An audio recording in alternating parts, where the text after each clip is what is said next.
والتابعين لهم بإحسان إلى يوم الدين أما بعد وأوصي نفسي وإياكم أيها المسلمون بتقوى الله عز وجل فإنه قد فاز المتقون يا أيها الذين آمنوا اتقوا الله حق تقاته ولا تموتن إلا وأنتم مسلمون. Bapak dan ibu-ibu, saudara-saudari, tidak ada ibu-ibu di rumah ada yang hadir di Musalla As-Salam, sahih, ataupun yang menyaksikan melalui media dimanapun berada. Alhamdulillah, kita kembali bisa bersua, mudah-mudahan dalam kebaikan, saling mengingatkan. Wa zakkir fa inna dzikra tanfa'ul mu'minin. Mudah-mudahan pertemuan ini pertemuan yang diridai oleh Allah Subhanahu wa taala dan dicatat sebagai tanda syukur kita kepadanya, diberikannya kita nikmat sehat, nikmat sempat, mudah-mudahan juga keikhlasan dan tekad. Ma'asyiral kiram dirahmati Allah. Terus terang saya datang curi kesempatan. Ya, ada undangan, jadi teringat bayar hutang. Ya amatlah kodok mengi orang rusak dunia. Jadi iyalah. Lepas tahun merengek gitu. Disuruh lobby jadwal yang lain tak? Apa kan? Tidak bisa. Dia lah sebab itu biarlah kita bayar hutang sekali, dua hutang sekali. Ya kan? Sekali membuka pundi dua tiga hutang kebayar. Ikut walimah, ikut juga kajian sekali. Tapi mudah-mudahan Allah berkahi waktu yang tidak panjang. Kan tidak boleh panjang-panjang. Tidak. Tuan-tuan dah capek dia tadi kan? Tidak. Kalau saya tidak capek. Jauh kan? Kaum muslimin dan muslimat dirahmati Allah. Salawat dan salam kepada Nabi alaihi salatu wassalam. Yang subhanallah dengan perjuangan yang sangat berat tetapi menghasilkan hasil yang hebat. Sehingga dinikmati oleh umat dari dulu sampai hari kiamat. Kita berhutang budi kepadanya. Mudah-mudahan salawat dan salam sentiasa terucap oleh kita untuknya. Dan itu pun juga menguntungkan kita. Sekali kita ucap, 10 Allah balas. Sallallahu alaihi wasallam. Kaum muslimin dan muslimat dirahmati Allah. Kenapa kita harus sering membincangkan tauhid? Karena banyak sebab. Di antaranya adalah di saat tauhid sudah mulai redup di hati kaum muslimin, mulai melemah, dan itu dibuktikan dengan banyaknya pelanggaran-pelanggaran. Au kalladzi marra ala qaryatin. Lanjutkan. Wa hiya khawiyatun ala urushiha. Qala anna yuhyi hadhihi Allahu ba'da mautiha. Ya Allah. Atau seperti orang yang sedang melewati suatu perkampungan yang ditinggal, kampung yang sudah ditinggal, dah punah. Bagaimana Allah menghidupkannya kembali? Untuk belajar tauhid ini dia menghabiskan 100 tahun. Fa amatahu Allahu mi'ata 'amin thumma ba'atha. Allah matikan dia selama 100 tahun. Hanya gara-gara pertanyaan anna yuhyi hadhihi Allahu ba'da mautiha. Bagaimana Allah menghidupkan ini setelah matinya. Di pelajaran tauhid itu adalah yang harus kita habiskan waktu kita semua dengannya. Lalu fa'amatahu Allah mi'ata amin. Allah matikan dia 100 tahun. Kemudian Allah hidupkan kembali. Lalu ditanyakan kepadanya, "Kam labista?" Berapa lama kamu tertidur? Qala yawman aw ba'da yawm. Sehari atau tidak sampai sehari. Subhanallah. Tidak tahu dia apa yang terjadi. Subhanallah. Kaum muslimin dan muslimat rahmati Allah. Yawman aw ba'da yawm. Hanya sehari atau tidak sampai sehari. Lalu di ujung ayat, falamma tabayyana lahu qala a'lamu anna Allah ala kulli syai'in qadir. Setelah jelas baginya, maka dia berkata, saya tahu, yakin Allah Maha Kuasa atas segala sesuatu. Musa alaihissalam mengatakan kepada Allah SWT, Ya Rabbi, dullani ala kalimatin azkuruka wa u'azzimuka biha. Ya Allah, tunjukkan kepadaku suatu kalimat yang dengannya aku memujimu, aku meninggikan, mentakzimmu. Allah berkata, Qul ya Musa, la ilaha illallah. Kata hai Musa kalimat la ilaha illallah. Qala ya Rabbi, inna ibadaka kullahum yaquluna dzalik. Ya Allah, semua hambamu juga mengucapkan kalimat yang sama. Saya ingin yang lebih istimewa. Subhanallah. Allah katakan, ya Musa, law anna as-samawati as-sab' wal aradina as-sab' fi kiffa, afwan, law kanat as-samawati as-sab' wa amirahunna ghairi wal aradina as-sab' wa amirahunna fi kiffa wa la ilaha illallah fi kiffa la rajahat bihinna la ilaha illallah. Seandainya langit yang 7 lapis dan seluruh yang mendiaminya, penduduknya, kecuali diriku. Lihat kaum muslimin, kecuali diriku.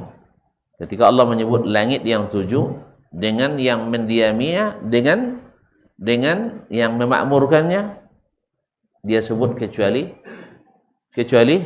diriku, ghairi. Lalu ketika menyebut wal aradina sab'a, dan bumi yang 7 lapis, wa amirahunna, dan yang mendiaminya, yang memakmurkannya, tidak disebut kecuali diriku. Berarti Allah di atas. Walhamdulillah. Begitu aja kok repot. Jadi kaum muslimin dan muslimat yang rahmati Allah SWT, diletakkan di sebelah timbangan, dan la ilaha illallah di sebelah timbangan, la rajahat bihinna la ilaha illallah. Pasti la ilaha illallah lebih berat. Ma'asyal kiram dirahmati Allah SWT. Nah, la ilaha illallah adalah tauhid adalah kewajiban pertama dan terakhir. Kewajiban pertama dan terakhir. Apa yang harus diketahui dan dipelajari oleh seorang hamba adalah tauhid. Dan yang terakhir yang harus dia bawa adalah tauhid. Makanya Nabi SAW awal dakwahnya dimulai dengan tauhid dan diakhiri dengan tauhid, dan di sela-sela semuanya adalah tauhid. Lalu Nabi SAW di awal dakwah di Mekah berapa lama? 13 tahun. Semua pembicaraannya, dakwahnya tentang tauhid. Tahu enggak tuan-tuan kenapa? Tahu enggak kenapa? Bilang kalau tahu, bilang tahu, bilang enggak, selesai gitu. Nah, Bilang nggak tahu, selesai. Lah disitai. Karena memang yang rusak saat itu adalah tauhid. Yang paling rusak adalah tauhid. Dan tauhid bila rusak, rusak semuanya. Bila dalam berkeyakinan saja sudah rusak, maka dalam memahami hukum, ibadah, muamalah, akhlak, adab mesti rusak. Apa sebab? Sebab mereka bertauhid kepada Allah, meyakini keyakinan tidak lagi berdasarkan ilmu, tapi berdasarkan pikiran, perasaan, terus pengalaman pribadi. Orang misalnya datang kepadanya seorang yang mengaku malaikat, lalu dia katakan kepadanya, kenapa kau rajin nuntut ilmu? Dijawabnya, saya karena ingin masuk surga. Dari mana kau tahu nuntut ilmu masuk surga? Nabi bersabda, man salaka tariqan yaltamisu fi ilman sahalallahu bi tariqan ilal jannah. Barang siapa yang menempuh satu jalan menuntut ilmu, lalu Allah mudahkan baginya jalan ke surga. Ini baru mulai nuntut ilmu, rajin sekali. Tiba-tiba datang yang tadi mengatakan, saya malaikat Allah datang kepadamu. Datang sebagai malaikat. Karena kamu rajin nuntut ilmu, saya bawa masuk surga. Saya bawa masuk surga. Akhirnya dibawalah dia masuk surga, janji selepas maghrib. Pernah dengar kisahnya kan? Saya pernah dengar kisahnya. Yang belum, ceritakan yang kepada yang sudah. Nah, dia bawa setiap maghrib datang. Karena dibawalah ke dalam taman-taman yang indah, sungai-sungai mengalir, bunga-bunga mekar, gadis-gadis jelita. Masya Allah, dah masuk surga dia. Akhirnya karena sudah masuk surga, akhirnya apa? Dia tak belajar lagi. Dicari oleh syekh. Mana si fulan yang dulu duduk di sini? Tak ada lagi kan? Dulu rajin. Kata kawan-kawannya, tak ada nampak lagi syekh. Tolong dicari tahu di mana dia. Dicari, ternyata ditemukan. Kenapa kamu enggak ada lagi di majlis syekh? Saya belajar tu supaya masuk surga. Alhamdulillah saya sudah dibawa oleh malaikat masuk surga. Kalau sudah masuk, untuk apa lagi belajar? Saya sudah masuk. Tujuan kan masuk surga. Sekarang sudah masuk surga, untuk apa lagi belajar? Akhirnya syekh paham. Ini tipuan Batman. Iya, ini tipuan jebakan Batman. Akhirnya syekh cari anak itu. Kamu betul sudah masuk surga? Iya syekh. Makanya kamu tidak adil lagi? Iya syekh. Taib. Saya dah lama belajar dan sudah jadi guru, belum dapat tawaran, berarti kamu orang istimewa. Nanti bilang sama malaikat itu, saya ikut. Saya mau ikut. Akhirnya sang malaikat dalam tanda petik tadi, dia mendengar syekh mau ikut, dia ada harap-harap cemas. Kenapa harap? Kalau syekh bisa ditundukkan, jemaah bisa semua disesatkan. Tapi kalau seandainya syekh tidak bisa tundukkan, bahaya juga memang. Tapi karena ada harapan, akhirnya dia bawa, ayo silakan, janjian. Pada maghrib, kan operasinya malam. Surganya berlaku di malam, sekarang surga malam. Allah musta'an.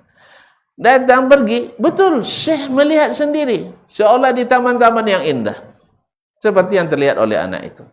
Karena syaitan, malaikat, menggambarkan mereka sedang berada di taman-taman yang indah. Lalu ketika menjelang subuh, pulangnya menjelang terbit fajar pula. Kan operasinya malam. Jadi surganya buka di malam hari. Mau pulang? Apa kata malaikat? Datang dia, ayo kita pulang. Waktunya sudah habis. Apa kata Syekh? Saya tidak bisa pulang. Karena yang saya pelajari dari dulu, siapa yang masuk dalam surga tak keluar lagi. Sah? Wih, yang masuk surga ada keluar lagi? Hah? Yang sudah masuk surga ada keluar lagi? Tidak ada. Tapi yang masuk neraka mungkin ada keluar lagi sebagian. Sah? Oleh itu saya tak akan keluar malaikat. Pasalnya yang sudah masuk surga khalidina fiha, akan kekal di dalamnya. Saya sudah paham. Ini jebakan Batman. Akhirnya bersikeras, saya bersikeras, sang malaikat tak bisa hanya ditinggal kedua-duanya. Tentu lama-lama terbit fajar. Semakin terang. Subhanallah, ternyata mereka berada di TPA kota Baghdad. Tahu TPA? Bukan Taman Pendidikan Al-Quran. Tempat pembuangan akhir sampah kota Baghdad. Akhirnya baru dijelaskan oleh Syekh pada muridnya. Kamu kena tipu. Ilmu yang tanggung mudah tertipu. Makanya seperti diceritakan oleh Syekh Abdul Qadir Al-Jilani dalam kitab Al-Ghunyah dan dinukil oleh Syekhul Islam Taimiyah rahimahullah dalam Al-Furqan baina awliya'is syaitan wa awliya'ir rahman. Kaum muslimin dan muslimat dirahmati Allah, bahwasanya ketika beliau sedang berada di tengah padang Sahara sendirian. Karena orang-orang zuhud itu, orang ahli ibadat, kadang suka menyendiri, berkhalwat. Berjalan, tiba-tiba dari atas turun cahaya, nur. Tiba-tiba berhenti cahaya di depan sang syekh. Lalu dari balik cahaya ada suara. Hai Abdul Qadir, innani ana rabbuka. Saya adalah Tuhanmu. Fastami' lima yuha ilaik. Dengarkan apa yang akan diwahyukan kepadamu. Masya Allah. Kalau sempat kita langsung jadi rasul palsu gitu. Tapi Syekh Abdul Qadir karena dia berilmu, dia bilang, jadi Syekh Abdul Qadir Jilani tidak seperti yang digambarkan dalam versi Tribun Jawa. Iya, dalam yang di Indonesia itu jauh beda dengan yang ada dalam kitabnya. Sama dengan Abu Nawas dengan Harun Ar-Rasyid dalam 1001 Malam, beda dengan kitab dalam Tarikhul Islam. Tahu enggak cerita 1001 Malam? Enggak pernah baca juga, dongeng. Ya, tapi kalau Tarikhul Islam versinya beda. Kalau dalam 1001 Malam Abu Nawas ngerjain Khalifah Harun Ar-Rasyid terus. Padahal dalam sebenarnya Harun Ar-Rasyid adalah seorang ulama yang jadi khalifah, yang saleh. Nah, tapi di dalam 1001 Malam jadi mainan Abu Nawas. La haula wala quwwata illa billah. Jadi Syekh katakan, dia bilang, aku Tuhanmu, dengarkan apa yang dia wahyukan kepadamu. Apa jawaban Syekh Abdul Qadir? Kadzabta ya aduwallah. Kamu dusta, wahai musuh Allah. Kok dia tahu itu musuh Allah? Padahal cahaya kan hijabnya Allah. Sah? Kan kita tahunya hanya cahaya adalah hijab Allah. Sah? Ilmunya kan sampai di situ. Lalu kata Syekh Abdul Qadir Al-Jilani rahimahullah, kadzabta ya aduwallah, kamu berbohong wahai musuh Allah. Berarti siapa yang dimaksud? Syaitan, iblis. Akhirnya ketawa besarlah iblis. Kamu benar ya Abdul Qadir. Sudah berapa banyak syekh yang saya sesatkan dengan cara seperti ini. Syekh, tahu syekh? Yang duduk di sudut musalla, baca zikir, tapi tidak menuntut ilmu.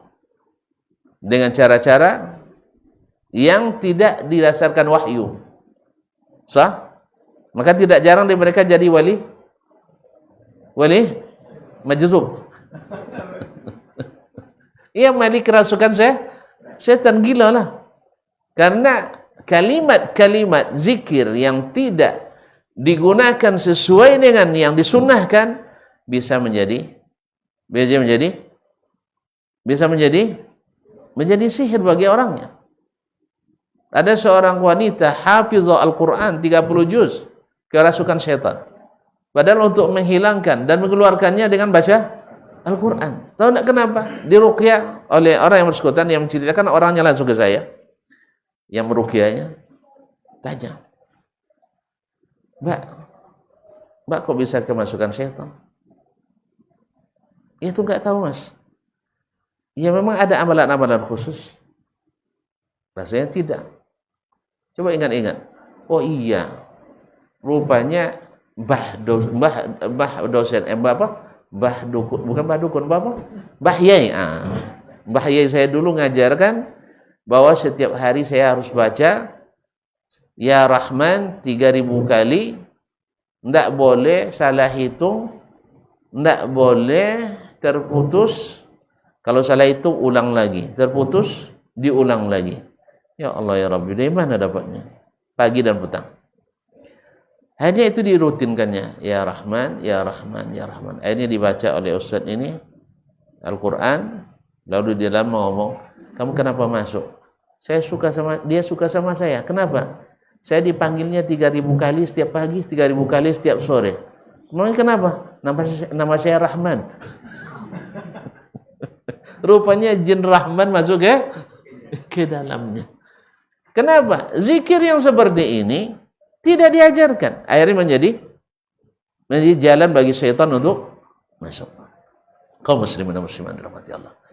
Jadi berapa banyak orang yang mengaku-ngaku bertemu dengan Allah, bahkan sampai menelpon Allah. Ikhwani kaum muslimin, yang bisa menghentikan azab kubur, munkar dan nakir, yang ujung-ujungnya nanti laku. Siapa yang nak berkubur dekat si Habib Fulan, aman dari azab kubur. Ada yang bilang, kalau ditanya munkar nakir, bilang organisasinya.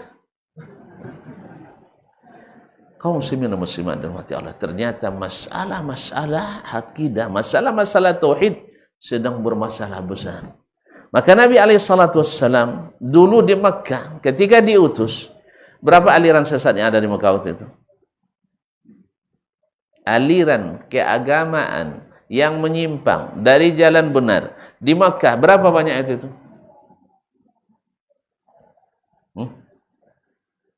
Tidak pernah dihitung, tidak ada penelitiannya. Hanya kaum musyrikin sah, atau orang yang tidak beragama.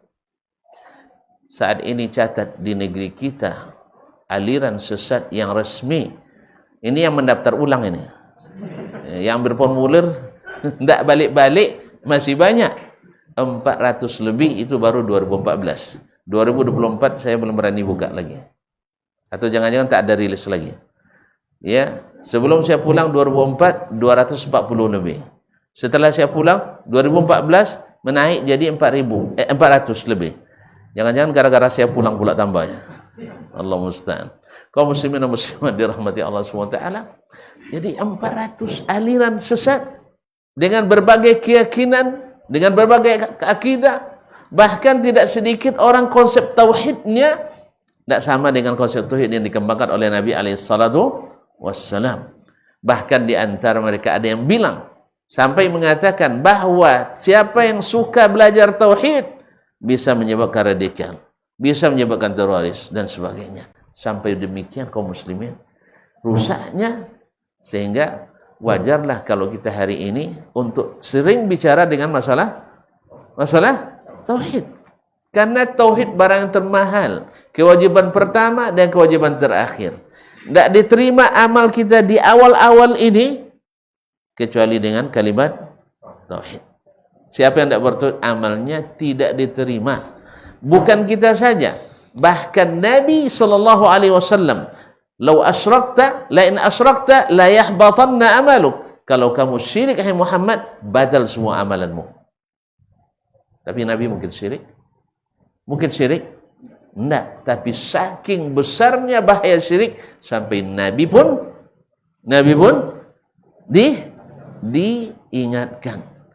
diingatkan oleh Allah SWT. Sampai bahayanya syirik, sampai sahabat selalu diingatkan oleh Nabi SAW. Karena lawan bebuyutan tauhid adalah syirik.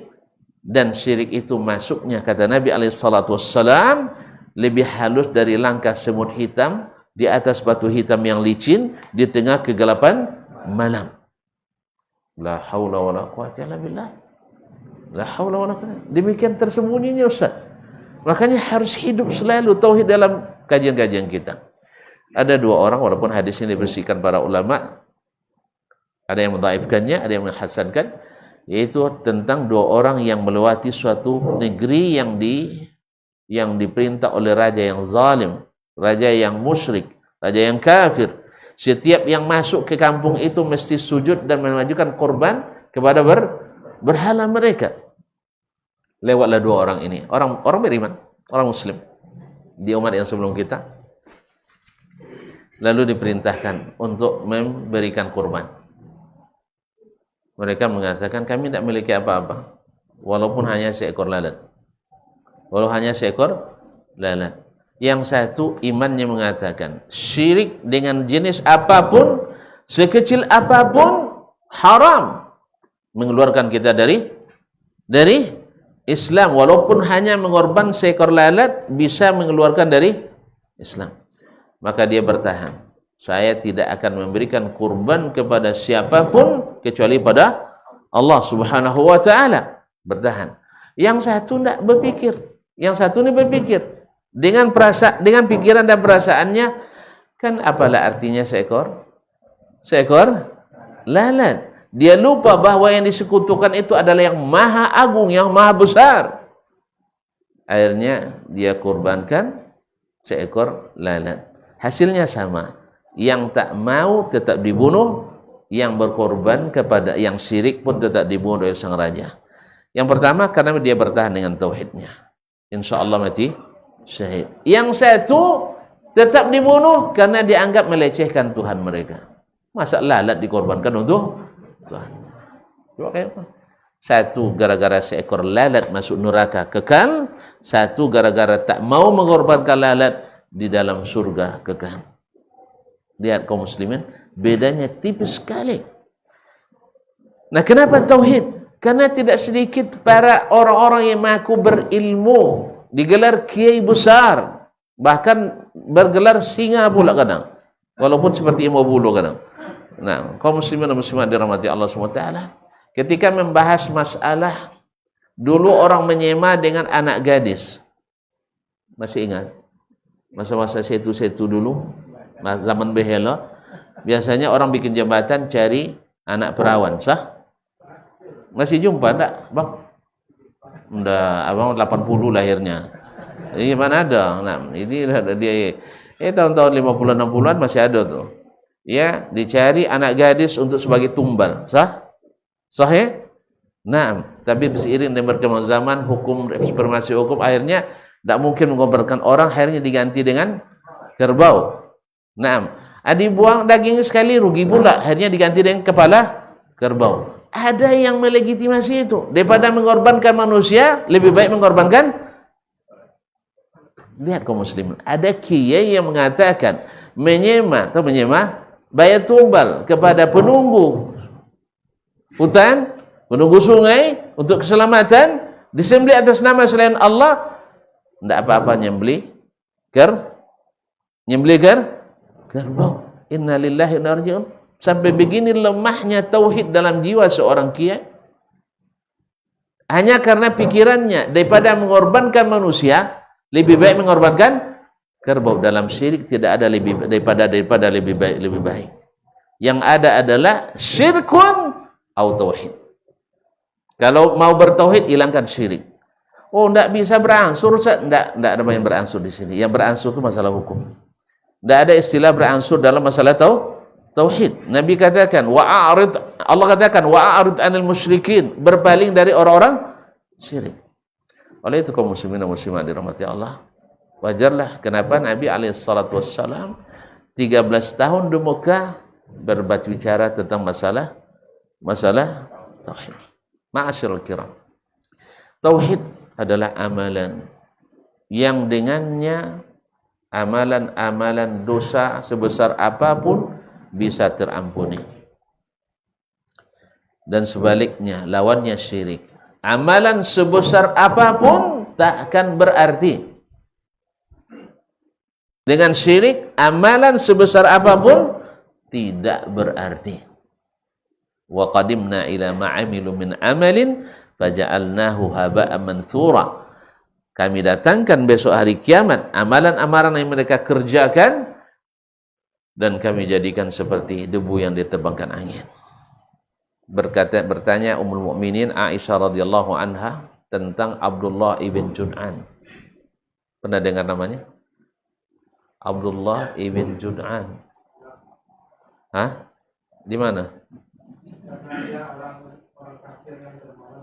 Masya Allah, mumtaz. Orang Mekah yang sangat dermawan. Tidak ada pintu kebaikan untuk urusan keagamaan di masa jahiliyah kecuali dia punya jasa di situ. Punya jasa. Di musim haji, setiap musim haji menumbangkan 1000 ekor onta untuk konsumsi jemaah haji.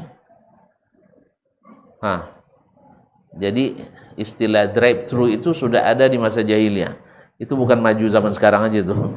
Jadi sambil naik onta, naik kuda, orang bisa mengambil makanan langsung. Gratis. Gratis, 1000 ekor onta. Coba yang itu berapa duit? Itu korban berapa ekor kemarin? 1 ekor aja dia minta kurang. Oke, kita baru korban 1 ekor atau 1/7 minta kurang. Masjid itu berapa? 2.900.000. Di masjid ini 2.895.000. Pindah tuh gara-gara 5.000. Kaum muslimin dan muslimat dirahmati Allah. Ini enggak. 1000 ekor onta dia sendiri. Kaya enggak? Kaya. Yang dilayaninya siapa? Jemaah haji. Di bulan-bulan haji. Orang jahiliyah haji ya? Kenapa mereka haji?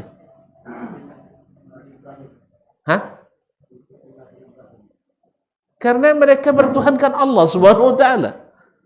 Bertuhankan Allah Subhanahu wa taala. Cuman kenapa mereka dihukum kafir?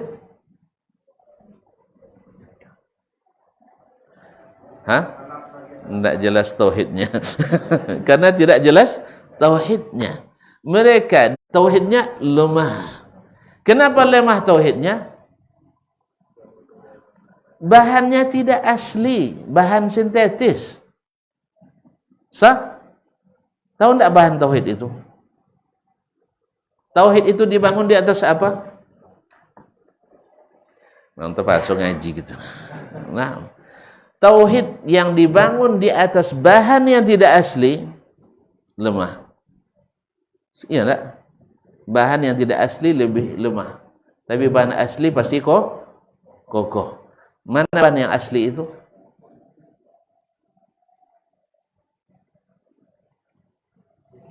Abi mandang saudara. Kaum muslimin muslimat. Kita azan dulu. Belum lagi? Belum, nah. Taib. Sekarang saya nak tanya tuan-tuan. Nabi SAW dia angkat jadi rasul umur berapa? 40. Sebelumnya dia bisa tidak menjelaskan tauhid kepada umat? Kenapa? Karena belum berdakwah. Berarti belum ada bahan. Terus dia tidak cerdas, pandai berpikir, pandai merasa, pandai mengira, pandai. Jelas? Andainya perkiraan dan perasaan berguna, beliau sudah lama rubah itu. Drama rubah keyakinan Jahiliyah. Buktinya apa? Apa buktinya? Apa buktinya beliau tak setuju? Tidak pernah sujud pada berhala. Tidak pernah ikut berjudi. Tak pernah ikut undi nasib. Betul? Tidak pernah ikut membersih-bersihkan berhala. Tidak pernah ngusap-ngusapnya. Tidak pernah minum khamar. Tapi Nabi bermasyarakat, iya. Hal-hal yang tidak mengandung dosa, dia ikut. Ada hilful fudul, bersumpah membela kebenaran di Makkah, dia ikut. Ketika Ka'bah runtuh, dia gotong royong, ikut. Memindahkan Hajar Aswad, dia ikut. Melayani tamu-tamu di musim haji, dia ikut. Tetapi mengatakan ya Hubal tidak, ya Manat, ya Lata tidak. Berarti Nabi tidak setuju kan? Ada yang bisa dia rubah? Ada yang bisa dia rubah? Kenapa?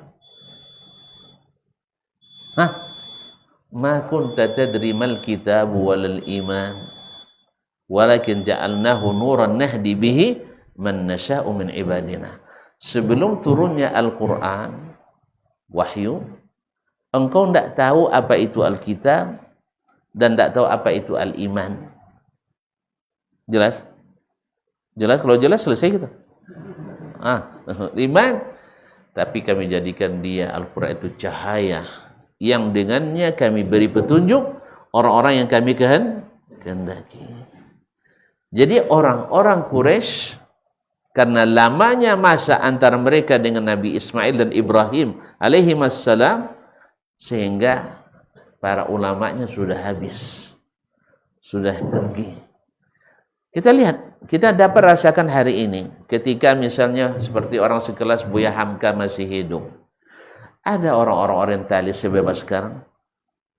Orang-orang liberal bebas berbicara seperti sekarang? Ada enggak? Enggak. Misalnya di Arab Saudi dulu ketika Syekh bin Baz masih hidup, ketika Syekh Ibnu Utsaimin masih hidup, berani orang tuh bikin kemungkaran-kemungkaran seperti sekarang? Enggak kan? Jauh lah. Enggak. Jadi semakin pergi para ulama, semakin berkurang para ulama, semakin turun supremasi ilmu. Dan ketika supremasi ilmu semakin turun, minat orang belajar ilmu semakin turun. Akhirnya tinggal lagi tokoh-tokoh agama yang tidak berilmu. Akhirnya tokoh agama karena tidak berilmu, fasu'ilu fa'aftau bighairi ilmin. Ditanya oleh masyarakat tentang agama, awak tokoh, sah? Tidak jawab, salah, dijawab, salah. Akhirnya pada sama salahnya, akhirnya dijawab juga. Fadallu, mereka sesat, wa adallu, dan menyesatkan orang lain. Apa sebab? Jawabannya perkiraan dan perasaan. Kalau menurut saya pikir tidak apa-apa ini. Lanjut. Makanya masuklah berhala ke Mekah karena menurut pikiran saya tidak apa-apa. Tanya lagi, merasa perasaan saya tidak apa-apa. Akhirnya setuju tokoh agama masuk berhala ke dalam Ka'bah. Dulu Ibrahim dulu diperintahkan untuk membersihkan Ka'bah dari kesyirikan. Bahkan dia terusir dari kampung halamannya gara-gara memerangi berhala. Sekarang rumah yang dulu dia dirikan, yang diperintahkan Allah, yaitu Baitullahil Haram, diisi penuh dengan berhala. Subhanallah kaum muslimin. Jadi tahu tidak bedanya agama yang dibangun dengan bahan yang asli dengan bahan yang sintetis. Akidah yang dibangun di atas pikiran akan diruntuhkan oleh pikiran lain. Akidah yang didirikan atas perasaan akan diruntuhkan oleh perasaan orang lain. Tetapi akidah yang dibangun di atas wahyu yang turun, maka tidak ada yang bisa menandinginya. Maka sebagaimana kita beriman pada apa yang Allah turunkan, maka semakin kokoh pula iman dalam hati kita. Kita bisa lihat orang-orang yang membangun akidahnya di atas Al-Quran dan Sunnah akan lebih istiqamah daripada mereka yang membangun akidahnya di atas perasaan dan pikiran manusia. Coba lihat, sampai kepada dalam beribadah. Orang-orang yang istiqamah akidahnya di atas Al-Quran dan Sunnah tak akan mau beribadah kecuali berdasarkan Al-Quran dan Sunnah. Tapi siapa yang biasa berakidah dengan pemikiran, dia juga akan mencari ibadah berdasarkan pemikiran juga. Karena laisa kullu bid'atin dhalalah, tapi kullu bid'atin hasanah. Nabi bilang kullu bid'atin dhalalah. Dia bilang kullu bid'atin hasanah. Nabi aja dibantah. Nabi saja dibantah. Dengan apa? Perasaan. Kalau seandainya sesat semua, menyesatkan orang aja, kita hendaklah. Kita justru menyampaikan hidayah Allah dan hidayah Rasulullah sallallahu alaihi wasallam. Antum nak bisa beribadah, ni dari Nabi. Kalau nak puasa, ni dari Nabi. Nak berzikir, ni dari Nabi. Oh, tu yang zikir yang buat-buat orang itu. Tuan-tuan, kalau nak berbuat sesuatu, nak bergaji, harus ada SK, harus sesuai Rodin, SOP. Iya enggak? Enggak ada SK, enggak ada dasar hukum pekerjaan itu. Ada SK tapi tak sesuai SOP, tak cair gaji pahalanya. Jadi sampai ada SK dan dikerjakan sesuai SOP yang telah ditetapkan. Sejauh apa kita menyimpang, sebanyak itu pula gaji berkurang. Dan kalau semuanya penyimpangan, maka gaji di stop dan diputus. Jangan-jangan di PHK nanti. Karena kadang-kadang penyimpangan itu sampai kelihatan keluar dari Islam. Penyimpangan itu kadang-kadang membuat keluar dari Islam. Mau tahu? Tunggu selepas azan. Jangan kemana-mana.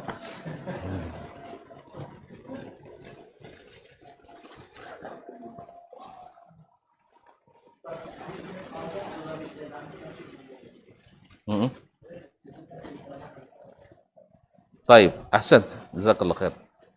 Terima kasih Ustaz. Terima kasih. Allah.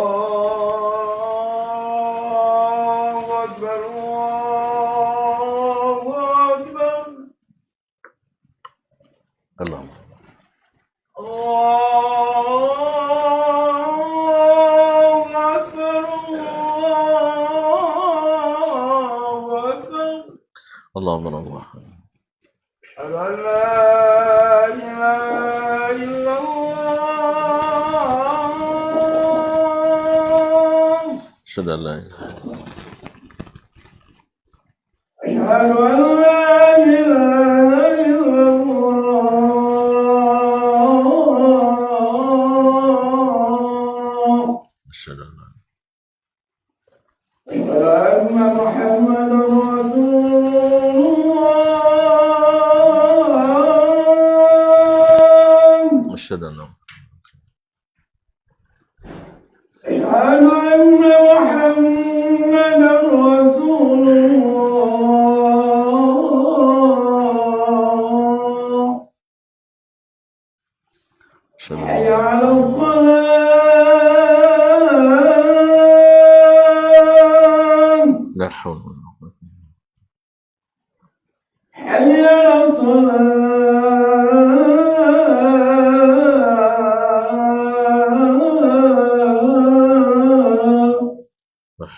Baik, kaum muslimin dan muslimat dirahmati Allah SWT. Jadi setiap penyimpangan akidah mesti berimbas pada penyimpangan ibadah, pada penyimpangan muamalah dan penyimpangan akhlak. Karena semuanya itu turunannya. Itulah Nabi SAW mendudukkan masalah itu dulu. Masalah tauhid. Karena tauhid itu mengharuskan kita, satu, tidak meyakini, mencipta, menghidupkan, mematikan, mengatur kecuali Allah SWT. Nah, kalau ini sudah oke, sudah pas, sudah mantap. Kalau dia menghidupkan, kalau dia mematikan, dia memberi rezeki, dia mengatur, dia melindungi dan segalanya, maka tidak ada yang berhak untuk disyukuri kecuali dia. Bagaimana caranya bersyukuri Allah SWT? Yaitu dengan tunduk dan patuh kepadanya. Kita, orang berbuat baik kepada kita, sebutlah orang tua kita, atau mungkin atasan kita yang telah mengajarkan kita dalam kehidupan, misalnya berdagang atau berkebun, atau guru kita mengajarkan ilmu. Tanda terima kasih kita kepadanya, tidak berani melawan kepadanya, sah? Ya? Tidak berani melawan kepadanya. Oleh sebab itu tidak mungkin kita loyal kepada selainnya. Dia yang berjasa lalu loyal kepada yang lain. Padahal ini manusia yang bisa kita tipu. Bagaimana dengan Allah yang tak satu pun luput dari pengawasannya? Maka disinilah tauhid yang disebut oleh para ulama dengan tauhid al-uluhiyah. Tidak patut kita berikan rasa berharap, rasa tawakal dan ibadah kecuali kepada Allah Tabaraka wa Ta'ala. Tidak mungkin kita berikan kecuali pada Allah. Datang Husain, ayahnya Imran bin Husain bin Munzir Al-Khuzai, datang kepada Nabi SAW. Dia masih kufur, masih musyrik. Maksudnya ingin menghentikan Nabi berdakwah, utusan orang Quraisy. Ya Muhammad, wahai Muhammad, farraqta jam'ana, engkau telah memecah belah umat kita. Memang dakwah para nabi itu selalu dituduh memecah belah, padahal dia yang menyatukan sebenarnya. Wa shattatta syamlana, kamu telah mengacak-ngacak kekuatan kita. Awalnya kita berpadu dalam kebatilan, kan ya, dalam kesyirikan. Sebenarnya api dalam sekam. Buktinya mereka selalu berperang, sah? Buktinya mereka selalu berkelahi, sah? Cuman karena ada bulan haram, ada tanah haram. Kalau tidak, mereka saling menzalimi. Kan begitu?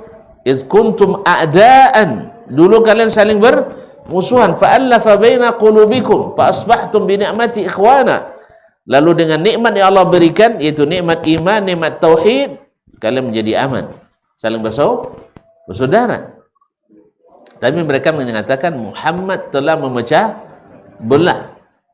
Wasaffahta ahlamana, kamu telah melecehkan pemikiran-pemikiran kami.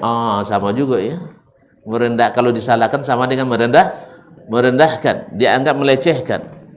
Subhanallah. Wasababta aba'ana, dan engkau telah mencaci maki nenek moyang kami, seolah-olah mereka orang-orang yang tidak berilmu. Ini memang tidak berilmu dah. Kan dikatakan memang tidak berilmu. Nah, kaum muslimin muslimat rahmati Allah, Nabi SAW setelah selesai Aba Imran, kam ta'bud min ilah, berapa Tuhan yang kamu sembah? Kan jujur dia katakan, berapa Tuhan yang kamu beribadah kepadanya? Kam ta'budu min ilah, berapa Tuhan yang kamu sembah? Qala sab'a, ada 7. Sittah fil ardi, 6 di bumi, wa wahidan bis sama. Nah, balik lagi ya. Allah di atas. Berapa banyak umat Islam hari ini yang tidak percaya Allah di atas. Maka tauhid ini harus diulang terus. Sebab dia mengambil tauhidnya bukan dari bahan asli. Dari mana diambil? Makanya selalu kalau ada yang meyakini Allah di atas, tidak bau tak, kata orang. Kan itu bilangnya. Subhanallah. Orang baca Quran, orang baca hadis, dibilang tidak punya. Kaum muslimin dan muslimat. Jadi yang menggunakan bahasa-bahasa tidak berotak, tidak berpikir, tidak berkembang, picik dan sebagainya, memang gitulah gaya jahiliyah dari dulu sampai hari ini. Dikiranya mengikut Al-Quran dan Sunnah secara total, secara mutlak, ya, secara totalitas, dianggap sebagai tidak menggunakan pikiran. Kalau begitu, sahabat dulu tidak berpikir, Nabi tidak berpikir, sampai Jibril yang menyampaikan juga tidak berpikir jadinya. Kan Jibril, Allah utus Jibril menyampaikan, sampaikan ke Muhammad, saya di mana? Di atas. Lalu Muhammad SAW menyampaikan kepada sahabat, di mana Rabb kita? Di atas. Lalu sahabat meriwayatkan kepada para tabi'in, Allah di mana? Di atas. Tanpa ada satu pun yang protes. Kalau di hati batompek itu oleh Allah Ta'ala. Tidak ada yang protes. Karena mereka apa? Karena mereka paham pikiran-pikiran jahiliyah telah menyesatkan. Sekarang datang wahyu yang memberi petunjuk. Inilah tauhid. Kaum muslimin dan muslimat dirahmati Allah. Sampai di mana cerita tadi yang pertama tadi? Pada lupa semua. Ulang lagi di awal. Kalau lupa dia, ulang di awal lagi. Di mana saya terakhir tadi? Mat. Putus video boleh, Mat? Tak ada ingat?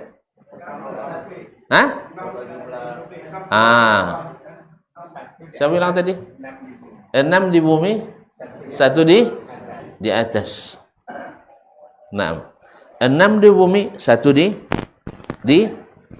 langit. 1 di langit. Taib, kata Nabi SAW, iza marida auladuka, bila anak-anakmu sakit, man tad'u liyashbiyahum, siapa yang kamu minta menyembuhkannya? Yang di atas kah atau yang 6 ini? Qala allazi bis sama', yang di langit. Wa idza maridtu fa huwa yashfin. Sah? Taib. Wa idza asabatka na'ibatun min nawa'ibid dahri, bila datang musibah berat, siapa yang kau harap untuk melapangkannya?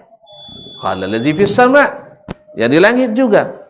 Kalau kau nak dapat rezeki yang banyak, mana kau minta? Ya allazi fis sama', yang di atas juga. Taib.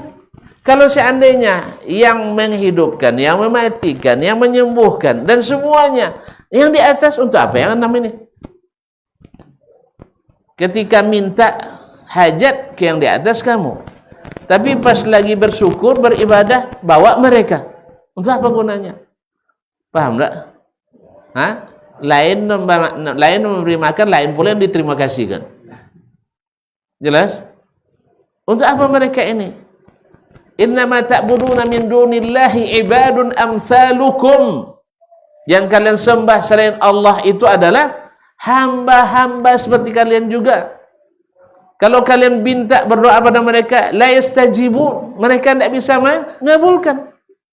Untuk apa disembah lagi? Untuk apa dikultuskan lagi? Jadi kaum muslimin dan muslimat dirahmati Allah, akhirnya Allah masukkan hidayah itu ke dalam hati Husain ibn Munzir al-Khuzai, ayah Imran bin Husain, sehingga mengucapkan asyhadu an la ilaha illallah wa asyhadu anna Muhammadar Rasulullah. Masuk bahan asli, keluarkan bahan sintetis tadi. Cuman masalahnya kadang-kadang hasad menghalangi orang menerima hidayah. Hasad menghalangi orang menerima hidayah. Sampai seperti kata sebagian para ulama mengatakan, kalau saya salah Imam Ahmad mengatakan, laulal hasad la amana Abu Jahal. Kalau bukan karena hasad, Abu Jahal pasti beriman. Sebab dia katakan kepada Nabi alaihissalatu wassalam, Dia mengakui, ma ahidna minka kadziban qad. Kami tidak pernah mendapatkan kamu berdusta, hai Muhammad. Cuman in saqaitum saqaina wa in harabtum harabna. Kalau kalian memberi minum para jemaah, kami juga ikut. Antum kalian beri makan, kami ikut. Suku kami maksudnya. Dia Bani Makhzum, Nabi Bani Hashim. Pokoknya Quraisy ikut semua. Pokoknya hatta idza stawatir rukab, sampai ketika duduk sama tinggi, tegak sama rendah. Udah ngantuk tuan-tuan. Masa duduk sama tinggi, tegak sama rendah? Dah mulai ngantuk. Kita stop aja lagi. Nah. Hatta idza stawatir rukab, sampai ketika duduk sudah sama tinggi, tegak sama rendah. Hah? Maka orang katakan, min Bani Hashimin nabi. Bani Hashim ada nabinya. Wa anna lana nabi. Lalu dari Bani Makhzum mana nabinya? Oleh sebab itu jangan harap saya beriman. Hasad. Hasad kaum muslimin dan muslimat dirahmati Allah. Berapa banyak orang dah tahu kebenaran tapi karena hasad. Tak mungkin dia kaum berjanggut lebih batu dah. Kamu klinis. Allah musta'an. Jadi kaum muslimin dan muslimat dirahmati Allah. Tadi Syekh bilang Abdullah bin Jud'an yang tadi amalannya sebesar itu tapi tak berguna. Apa sebab? Ditanya ke Nabi SAW, hal yanfa'uhu dzalika syai'un fil akhirah? Yang infaknya setiap tahun 1000 ekor unta itu bermanfaat baginya di akhirat? Qala la. Tak. Limadza? Li'annahu lam yaqul yawman rabbighfirli yawmaddin. Ya Allah, ampuni dosaku pada hari kiamat. Berarti dia melakukan itu bukan lillah tapi linnas, riya. Karena orang yang tidak bertauhid tidak mungkin ikhlas. Orang yang tidak bertauhid tidak mungkin ikhlas. Karena ikhlas itu adalah ifradullahi bil ibadat, yaitu mengesahkan Allah dalam ibadah. Kalau orang yang musyrik tidak mungkin Allah saja.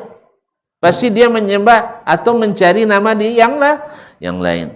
Oleh itu kaum muslimin, ikhlas itu hanya diberikan bagi orang-orang yang bertauhid yang benar. Kaum muslimin dan muslimat dirahmati Allah. Oleh sebab itu, karena hal-hal yang jelas kadang minad daruriyat fit tauhid, banyak orang yang mengingkarinya hari ini. Seperti orang mengingkari tauhid dengan pembagian 3, tauhidul rububiyah, tauhidul uluhiyah, wa tauhidul asma'i was sifat. Padahal ini min awdahil wadihat. Ya, kalau dibaca surat Al-Fatihah yang setiap hari dibaca minimal berapa kali?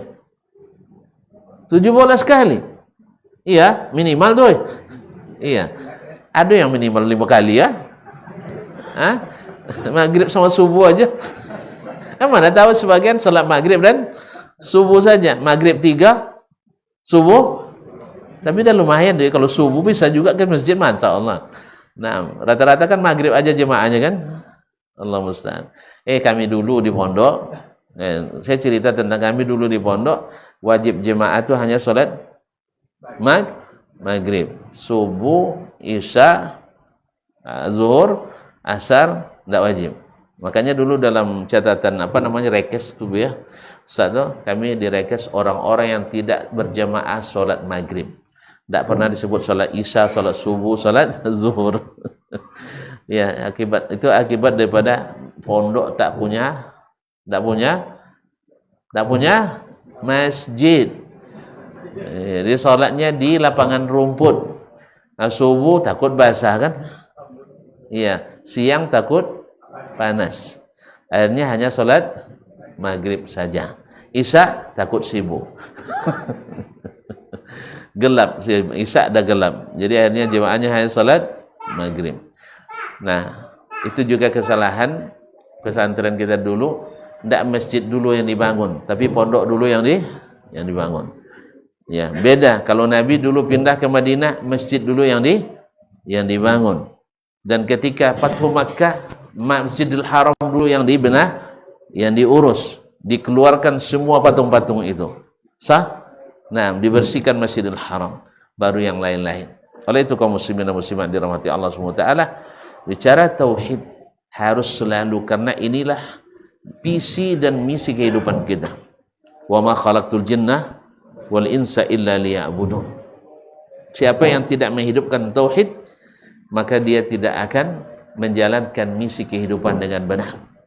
Dan orang ini tidak sedikit kaum muslimin yang mencampur adukkan antara syirik dengan tauhid. Dianggap memuliakan orang saleh, orang wali-wali dengan apa? Dengan berlebihan sebagai tidak merusak tauhid. Padahal Nabi SAW melarang la tutruni kama atratil yahud kama atratil nasara Isa bin Maryam. Jangan kalian berlebihan mengkultuskan saya seperti orang Nasrani mengkultuskan Isa. Lalu ketika Nabi melarang jangan membangun kuburan dekat masjid atau masjid di kuburan. Banyak pula yang mengatakan tidak apa-apa karena ada subuhatnya. Jadi yang kita inginkan hari ini dengan tauhid, ketika Allah berfirman, ketika Nabi bersabda, sami'na wa ta'na. Ruh ketika datang perintah Nabi, kita berkejar untuk mengerjakannya. Dan ketika dilarang oleh Nabi, kita berjauh untuk meninggalkannya. Sekarang tak. Yang terjadi adalah bila ada perintah, dia tengok dulu. Kalau sesuai dikerjakan. Kalau tidak, diupayakan jadi sunat. Ya, diupayakan jadi sunat. Loh, kenapa Ustaz dijadikan sunat? Kalau wajib kan wajib dikerjakan, berdosa ditinggalkan. Kalau sunat, tidak apa-apa ditinggalkan. Kita ingin ketika para sahabat mendapat suatu amalan dari Nabi SAW, ketika sholat tarawih di malam sebelumnya sampai menjelang subuh, sampai menjelang subuh, hampir tak sahur. Di malam ketiga Nabi buat hanya sampai tengah malam. Mereka bilang, ya Rasulullah, laula naffaltana baqiyata lailatina hazihi. Apa tidak lanjutkan ya Rasulullah? Masya Allah. Ya, ada kita masa itu masa sekarang macam itu. Tuan-tuan, misalnya malam kemarin selesai tarawih jam 11, malam ini jam 9. Kira-kira komentar jemaah apa? Alhamdulillah, ini imam yang bagus itu. Sah, nanti banyak datang ke pengurus tuh, imam itu lagi ya. Beda memang. Kalau sahabat dulu enggak, ya Rasulullah, laula naffaltana baqiyalat lailatina. Nabi salat sampai tengah malam saja tarawih, mereka minta ya Rasulullah macam kemarin lagi lah, sampai menjelang subuh. Padahal cuma sunat. Karena bagi mereka meninggalkan yang sunat itu rugi, bukan tidak apa-apa. Sebaliknya yang makruh dikerjakan enggak apa-apa, ditinggalkan berpahala. Mereka kalau yang makruh, ya mereka tinggalkan, karena meninggalkan yang makruh beruntung dan mengerjakannya membuat rugi. Nah, ini yang akidah yang seperti ini, yang kokoh dengan bahan asli seperti ini, yang harus kita hidupkan. Maka bicara tauhid harus selalu dengan Al-Quran dan Sunnah Nabi SAW. Sedangkan akliyat hanya sekedar pengantar. Bukankah dulu Acuaris? Kan Acuaris?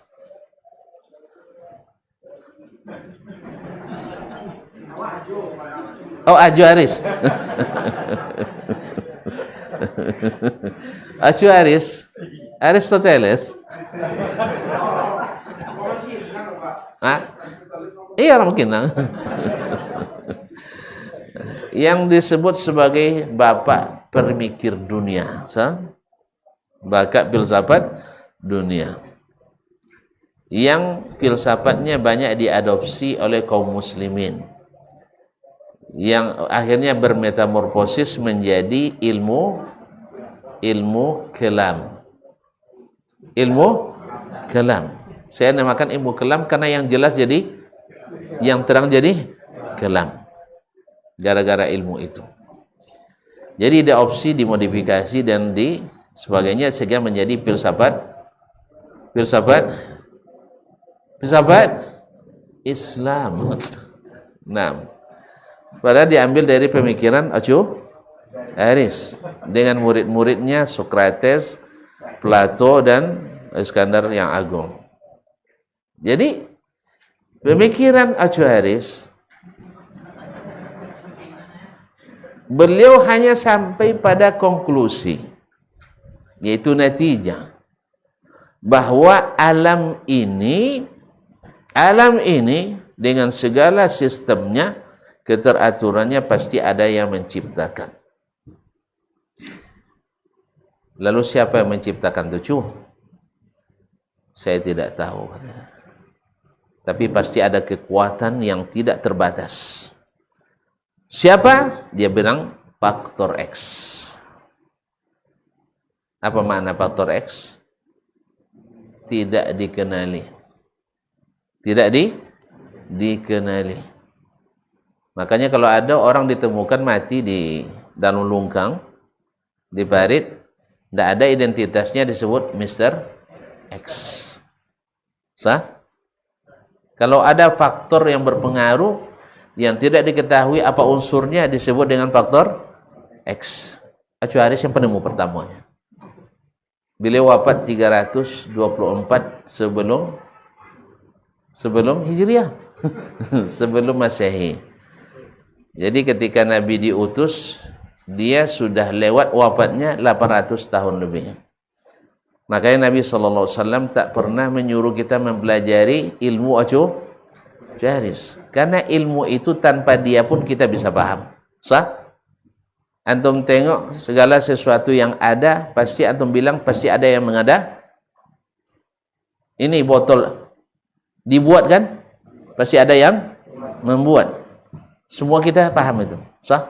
Tidak perlu tinggi-tinggi betul ke Yunani belajarnya. Sahih? Nah. Cuman siapa yang mengadakannya? Ya kalau botol kita cari pabriknya. Tapi kalau bumi ini siapa yang ciptakan? Tidak dapat kita jawabannya kecuali melalui wahyu. Menyulit para nabi dan rasul. Maka namanya saja kita tidak dapat mengetahui kecuali dengan nabi dan rasul melalui wahyu. Bagaimana pula nak mengenal hakikatnya, mengenal sifatnya? Tidak mungkin melalui pemikiran. Maka sesatnya orang yang sesat gara-gara tidak menerima wahyu dan mendahulukan pikiran. Akhirnya mereka paksa wahyu tunduk pada pikiran, yang seharusnya pikiran wajib tunduk pada wahyu. Karena wahyu lebih luas daripada pikiran, dan pikiran pasti lebih sempit daripada wahyu. Ini yang masalah. Maka ketika Allah katakan dirinya begini, lalu dia pikirkan tidak sesuai, dia tolak. Makanya kita harus hidupkan tauhid melalui wahyu dengan bahan yang asli. Dulu sesat orang sesat karena pikiran dan perasaan. Sekarang sesat orang yang sesat juga dengan cara yang sama, pikiran dan perasaan serta pengalaman pribadi. Kadang pengalaman pribadi itu seperti tadi, syaitan datang kepada seorang pelajar, dan ini barangkali yang disebut dengan mantan-mantan. Kan ada yang ngaku mantan. Tidak terkenal di sini istilahnya. Ada mantan Salafi, ada mantan Wahabi. Tidak pernah dengar. Ngaji 2 hari mungkin, habis itu datang setan kepadanya. Datang setan, baik setan jin maupun setan manusia. Hati-hati, jenggot itu berbahaya itu. Nah, lalu dia jadi mantan. Ketemu pula, pas mulai ketemu orang yang tidak pandai senyum pula dari kita. Kan dari kita kan ada yang tidak pandai senyum kan? Ngaku aja lah. Saya banyak tengok dulu. Saya salam tak tuan-tuan jawab. Tengok dulu. Oh, lagi jingkrang. Baru Waalaikumsalam. Kan iya. Ngaku aja lah. Saya banyak di luar negeri saya tengok tuh. Jangankan di sini. Kan iya Ustaz? Ngaku loh Ustaz. Banyak kawan-kawan nampak dari jauh tuh, atau tak kawan gemelak dia. Ucapkan salam, assalamualaikum. Aduh, tuan tak ngaku aja, mau tengok fotonya. Itu kesalahan kita kaum muslimin dan muslimat dirahmati Allah. Ketika dah mulai ngaji merasa langsung masuk surga, itu kesalahan. Jangan berulang kembali. Ya, bahwa yang tidak masuk kelompok kita sesat semuanya, keliru kita. Ya, kita boleh mengakui kita dalam kebenaran, tapi semua yang di luar jangan langsung disesatkan semuanya, kecuali memang bukti konkret mereka sesat. Kita tidak disuruh ngurus yang sesat, tapi disuruh untuk bawa orang dapat petunjuk. Ini tidak lebih banyak bicara tentang orang sesat daripada orang dapat petunjuk. Ustaz itu sesat enggak? Ustaz itu sesat enggak? Ustaz sesat enggak? Akhirnya apa yang terjadi? Yang jemaah lebih hebat dari ustaz. Kan ya? Ngaku je lah. Ya, kami sudah melewati masa-masa itu dulu. Ya, tapi saya tidak terlibat. Alhamdulillah. Tapi kawan-kawan saya banyak yang terlibat. Ya, ketemu tidak mau bercakap, tapi ujung-ujungnya alhamdulillah kembali bisa bercakap. Alhamdulillah. Ustaz, antum tidak mengalami? Antum generasi Z ya? Gen Z. Alhamdulillah. Yang kena ni banyak yang gen apa tu? Apa namanya? Bukan yang apa? Yang 80-an ni. Milenial lah. Milenial banyak kena itu. Allah musta'an. Jadi kaum muslimin dan muslimat dirahmati Allah, sudah jelas apa kesimpulan kaji kita malam ni? Hah? Gimana sih? Harus berbahan asli, yaitu wahyu, Al-Quran dan Sunnah. Sebab yang tidak asli itu rapuh, mudah berubah. Apa yang maksud dengan bahan asli? Al-Quran dan Sunnah. Yang tidak asli, pemikiran dan perasaan tambah pengalaman pribadi atau jemaah. Karena pengalaman antum bertemu Tuhan belum tentu Tuhan yang antum temui. Sah? Atau pengalaman antum nelpon Tuhan belum tentu antum betul-betul bertemu nelpon Tuhan. Atau pengalaman antum pernah menghalangi mungkar nakir. Mungkin orang merasa berpengalaman seperti itu, digambarkan oleh syaitan kepada, tadi kan masuk surga dia kan. Pengalaman antum masuk surga belum tentu sebenarnya. Dulu di masa kampung kita kan banyak orang dilarikan jin kan. Sah? Kata rasanya di istana yang megah, ternyata di rumpun pandan berduri. Iya, setelah sadar baru luka-luka. Tapi rasanya di mana? Di istana di awang-awang. Allah musta'an. Kan rupanya di apa rumpun kelapa di atas. Di bawah orang bunian katanya ya. Allah musta'an. Biasa. Jadi setan itu banyak kerjanya menyesatkan. Bukankah ketika di malam hijrah Nabi SAW, setan hadir untuk rapat bersama orang Quraisy. Tampilannya syekh, tampilannya kiai, pakai sorban dia. Dia tidak ngaku iblis dia. Saya syekh katanya, saya syekh, orang tua dari Najd katanya waktu itu. Akhirnya ikut rapat. Tapi memang Abu Jahal lebih hebat dari iblis. Maka yang dipakai adalah pandangan Abu Jahal. Rapat dengar pendapat malam itu untuk merencanakan bagaimana membunuh Nabi SAW. Wa makaru wa makarallah wallahu khairul makirin. Jadi harus dibangun di atas bahan yang asli, bukan bahan sintetis. Dan bahan seluruh pemikiran yang sejalan dengan bahan asli diterima, tapi yang bertentangan wajib ditolak. Karena apa? Pasti itu kesesatan. Yang kedua, kaum muslimin dan muslimat dirahmati Allah, bahwasanya akidah itu harus masuk dalam semua lini kehidupan kita beragama. Masuk ibadah. Ibadah itu masuk akidah. Antum salat, tujuannya apa? Taat kepada Allah. Jadi kalau antum salat harus mengikuti perintah Allah. Kalau salat tidak mengikuti perintah Allah, taat kepada siapa? Hah? Kalau salat tidak mengikuti perintah Allah, taatnya kepada siapa? Hah? Tentu kepada selain Allah. Kan ada yang salatnya begini-begini, kan ada kan? Ada kan? Siapa yang suruh begitu? syekh mereka. Berarti mereka salat taat pada syekhnya, bukan pada Allah. Berzikir. Antum berzikir karena Allah, berarti harus ikut perintah Allah. Ada perintah Allah berzikir begini. Ada begini, ada? Woi, jawablah. Tidak ada. Nah. Kalau tidak ada berarti antum taat kepada siapa? Kepada selain Allah. Pastikan taatnya kepada Allah SWT. Kalau ada yang sampai kerasukan syaitan gara-gara zikir, taat kepada siapa? Selain Allah SWT. Karena tidak ada zikir yang membuat orang kerasukan syaitan. Zikir itu membuat orang sehat. Ala bi zikrillah tatmainnul qulub. Ini sampai kerasukan syaitan gara zikir, berarti antum tidak taat kepada Allah Subhanahu wa taala. Salawat. Salawat kepada Rasulullah sallallahu alaihi wasallam. Ada salawat sampai pakai ting-tung ting-tung? Ada? Qablu ada? Enggak. Salawat diajarkan Nabi sallallahu alaihi wasallam ada. Berarti antum taat kepada siapa? Kepada selain Allah. Maka pastikan ketika melakukan amal antum taat kepada siapa? Siapa yang suruh seperti itu? Kalau tidak ada yang suruh kecuali selain Allah, berarti antum taat kepada syekh antum, taat kepada guru, taat kepada grup, taat kepada rumah, taat dan sebagainya. Maka minta pahalanya pada mereka. Allah tidak akan beri. Apa sebab? Tak sesuai SOP. Jelas? Tidak ada hak kita menuntut. Makanya oleh sebab itu diutuslah Nabi untuk jelaskan itu.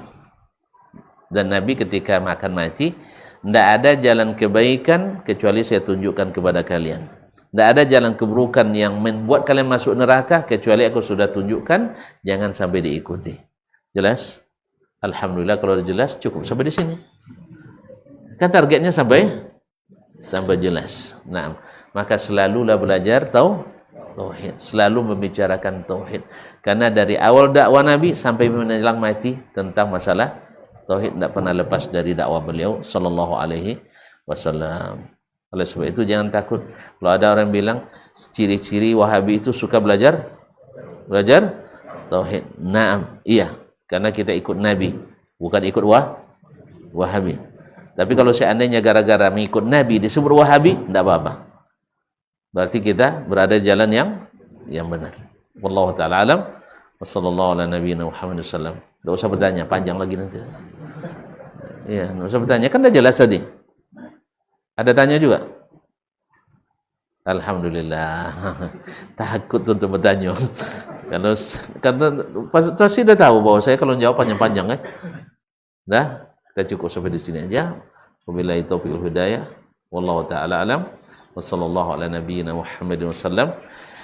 Terima kasih. Subhanakallah bihamdik. Asyhadu an la ilaha illa anta astaghfiruka wa atubu ilaik. Wassalamualaikum warahmatullahi wabarakatuh. Barometer amal kita saleh tak salehnya di salat kita. Bila salat kita ikhlas dan sesuai dengan sunnah Nabi SAW, maka insya Allah amalan yang lain mengikut. Ini aktivitas ini membantu saya di akhirat atau akan menyulitkan saya di akhirat. Kalau seandainya perbuatan itu ternyata akan menyulitkan kita di akhirat kelak, tinggalkan perbuatan itu. Anta ni'mal jund. Kamu adalah sebaik-baik prajurit. Coba lihat. Kamu adalah sebaik-baik prajurit. Maka tujuannya adalah menghancurkan kehidupan rumah tangga.